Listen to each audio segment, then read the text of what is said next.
पण सगळ्या निवडणुका झाल्यानंतर पंतप्रधान महोदयांनी सांगितलेलं आहे की आर्थिक घडी बिघडणार आहे, रुपया आपण पाहतोय घसरत चाललेला आहे, सोनं घेऊ नका, बाहेर जाऊ नका, बाहेर जाऊन लग्न करू नका, अमुक करू नका, तमुक करू नका.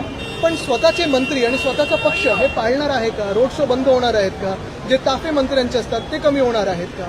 आणि प्रामुख्याने हेच मंत्री वरपासून खालपर्यंत परदेशी जाणं असेल किंवा सोनं घेणं असेल हे टाळणार आहेत का? मुख्य गोष्ट हीच आहे की जे काल त्यांनी अपील केलेलं प्रधानमंत्री महोदयांनी की जनतेने असं करावं, जनतेने तसं करावं, जनतेने सर्व काही करावं, पण सरकार काय करणार हा एक महत्त्वाचा प्रश्न आहे. आणि दुसरं म्हणजे जे त्यांनी सांगितलेलं आहे वर्क फ्रॉम होम करा किंवा सोनं घेऊ नका किंवा अमुक गोष्टी घेऊ नका, ह्याचा आपल्या शेअर बाजारवर असेल, मार्केट्सवर असेल, जॉब्सवर असेल, दुकानांवर असेल, दुकानदारांवर असेल, व्यापाऱ्यांवर असेल, आपल्या देशाच्या आर्थिक घडीवर असेल, काय नक्की परिणाम दुष्परिणाम होणार आहे ह्याच्यावर विचार केला होता का सरकारने? कारण वर्क फ्रॉम होम बोलल्यानंतर कोविडच्या काळात आपल्याला आठवत असेल वर्क फ्रॉम होम हे बाहेर एक कंटेजियस व्हायरस होता म्हणून आपण घरून काम करत होतो.